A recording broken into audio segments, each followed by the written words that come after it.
अस्सलाम वालेकुम, आदाब दोस्तों। आज चूँकि 17 मार्च है और 1406 17 मार्च आज ही के दिन इब्न खल्दून, जिनको सोशियोलॉजी का फाउंडिंग फादर भी कहा जाता है, इब्न खल्दून 1406 17 मार्च को वफ़ात पा गए कायरो में, इजिप्ट। दोस्तों, ये पैदा हुए थे ट्यूनिस में 1332 में। तो आज से ठीक 617 साल पहले सोशियोलॉजी के फाउंडिंग फादर या हिस्टोरियोग्राफर, डेमोग्राफर अबू ज़ैद अब्दुर्रहमान इब्न खल्दून दुनिया से चले गए।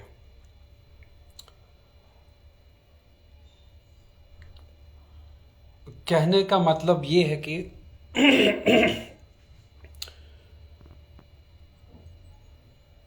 इब्न खल्दून, आप सब जानते हैं, मैंने बहुत सारे वीडियोस किए हैं इब्न खल्दून पे। इब्न खल्दून जाने जाते हैं अपनी मैग्नम ओपस किताब मुकद्दिमा के लिए, जो दुनिया की अजीम तरीन नॉन रिलीजियस हिस्टोरिकल फ़िलासफ़ीज़ में एक बहुत मुस्तनद किताब मानी जाती है।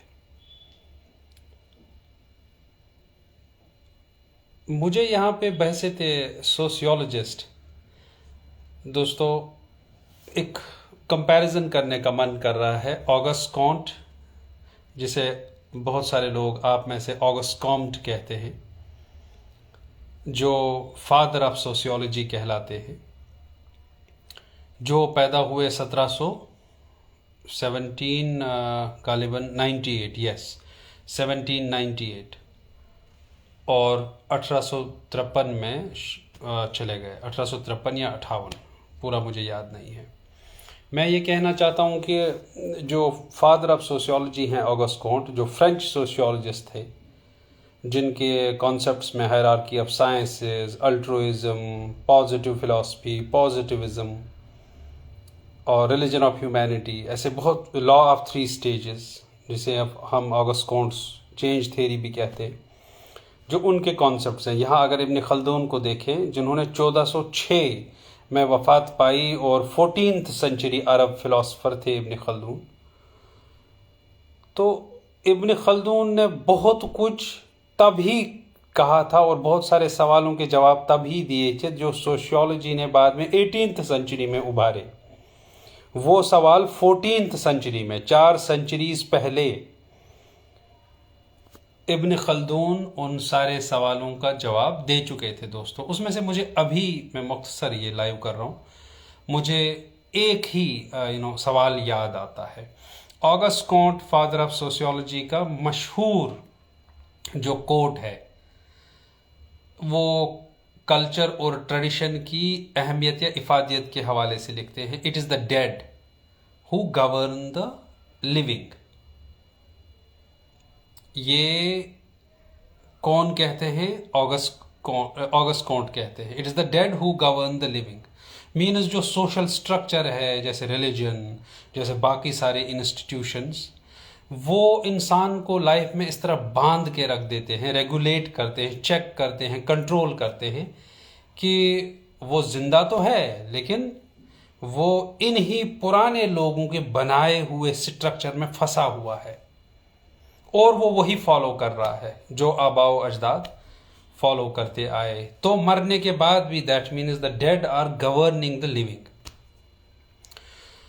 देखिए अजमत क्या है एक ऐसे हिस्टोरियोग्राफर की, जो बाद में सोशियोलॉजिस्ट बने, जो डेमोग्राफर कहलाए, जिन्होंने मुकद्दिमा जैसी किताब लिखी, जिनकी थॉट में असाबिया थॉट मशहूर है, जो जब हम सोशियोलॉजी में साइक्लिकल थ्योरीज पे बात करते हैं तो इब्न खल्दून का सारा वो चक्कर हम बताते हैं, किस तरीके से इब्न खल्दून ने साइक्लिकल थ्योरीज की व्याख्या की है। इब्न खल्दून ने 400 साल पहले इस सवाल का जवाब दिया था, जो ऑगस्ट कॉन्ट ने बाद में 18th सेंचुरी में उठाया। वो कहते हैं it is the dead who govern the living. लेकिन जो थॉट है इब्न खल्दून की, वो उसके बिल्कुल बरक्स है। वो कहते हैं कि it is not the dead who govern the living. If the living are following what the dead have said or what the dead have laid out, then हम ये नहीं कह सकते कि जिन्होंने वो बनाया वो डेड है। हम तब ये कहेंगे द लिविंग और द डेड। जो लोग जिंदा हैं वो मर चुके हैं, क्योंकि वो फॉलो कर रहे हैं वो मुर्दों का structure. And it is not the dead who govern the living, it is other way round, it is the living who are dead। आप मेरी बात समझ गए? कभी कभार जो हमें इवन रिसर्च में हमें एट टाइम्स लगता है कि जो कोई चीज़ मैंने कही शायद ये मैंने पहली बार कहा, शायद मैं वो दुनिया में पहला इंसान हूँ कि जो मैंने ये कोट दिया, मैं कोई ऐसी चीज़ बता रहा हूँ। बाद में हमें पता चलता है at one point of time इस पे तो 10 लोग बात कर चुके हैं। ये मेरे साथ पर्सनली हुआ दोस्तों। मैं चूँकि रिसर्च में 6 साल स्ट्रिक्ट रिसर्च, सीरियस रिसर्च में रहा अपने पीएचडी के दौरान, तो बहुत सारी मुश्किलात आई। उन मुश्किलात ने दोस्तों बाद में मैंने सोचा मैं एक नावल लिखूं। इनफैक्ट मैं उस पर काम भी कर रहा हूं, रिसर्च इन थर्ड वर्ल्ड। मैंने सोचा एक बार मैंने यूनिवर्सिटी सिस्टम देखा, मैंने नेटवर्किंग की ताकत देखी, मैंने देखा कि किस तरह से भाई भतीजावाद जो है वो एकेडमिक इंस्टीट्यूशंस को खा रहा है, वो एकेडमिक इंस्टीट्यूशंस को दीमक की तरह चाट रहा है। तो मैंने सोचा मैं मिसाल दे रहा हूँ, मैंने सोचा कि मैं सोशल कैपिटल बोर्ड्यू का जो कॉन्सेप्ट है, सोशल कल्चरल और ये जो पॉलिटिकल कैपिटल है, इवन साइकोलॉजिकल कैपिटल भी होता है। पेयर बोर्ड्यू एक सोशियोलॉजिस्ट थे, उनका कॉन्सेप्ट है सोशल कैपिटल। तो मैंने देखा नेटवर्किंग की ताकत किस तरीके से एकेडमिक्स के अंदर काबिल लोग रह जाते हैं और मेहनती लोग रह जाते हैं, डिजर्विंग लोग रह जाते हैं, और नेटवर्किंग वाले बहुत आगे चले जाते हैं। नेटवर्किंग वाले वो जगहें पहले ही पा लेते हैं, जो मेहनत करने वाले, जो डिजर्विंग कैंडिडेट्स को बहुत समय लगता है पा लेने में। और ताकत क्या है? ताकत है it is not what you know, it is who you know. तो ये जो हेलो वाला मामला है, ये जो नेटवर्किंग की ताकत है, ये एट टाइम मैंने सोचा मैं इस पे रिसर्च करूं, केस स्टडीज़ ले लूं कुछ अक्रॉस यूनिवर्सिटीज़, हाँ अक्रॉस सम स्टेट्स, और देखूं कि ये जो ये कैपिटल है ये किस तरीके से लोगों को यूनिवर्सिटी सिस्टम के अंदर ले आता है। और मैंने एक पेपर भी इस पे लिखा है जो अभी पब्लिश नहीं हुआ। मैंने लिखा कि जो social capital in Indian academia, rather the wrath of social capital, the evil of social capital, किस तरीके से सोशल कैपिटल का यहाँ रिवर्स मीनिंग है, क्योंकि सोशल कैपिटल एकेडमिक्स में खराबी कर रहा है, बेहतरी नहीं कर रहा है, क्योंकि नेटवर्किंग जहाँ है वहाँ लोग आके सिलेक्ट हो जाते हैं और मेहनती लोग रह जाते हैं। ऐसा मुझे लगा। I can be wrong. Research is not the final word, there is no final word in research. ये मेरे उस्ताद कहते हैं कि रिसर्च में कभी भी फाइनल वर्ड मत मानो। आज की रिसर्च कल बिल्कुल ना ज़ीरो हो जाएगी, क्योंकि कल की रिसर्च के लिए कल रिसर्च करनी पड़ेगी। रिसर्च में फैक्ट्स बदल जाते हैं, जो आज फैक्ट लगता है वो कल मिथ में कन्वर्ट हो जाएगा, और जितना डेटा बदलता है उतनी ही थेरीज बदलती हैं। मैं यहाँ पे दूसरा एक स्टेटमेंट आप लोगों के सामने बता रहा हूँ, चूँकि वक्त कम है। मैंने तब ये सोचा कि शायद I will be the first one to write on academia and it is corrupt practices. मुझे लगा maybe we have some people who are not well versed with Hindustani and और हिंदी और Urdu. We have maybe some people who may not be understanding what I am saying at the moment. I was talking about the strange relationship, rather contrast between two founding fathers of sociology, Ibn Khaldun, whose,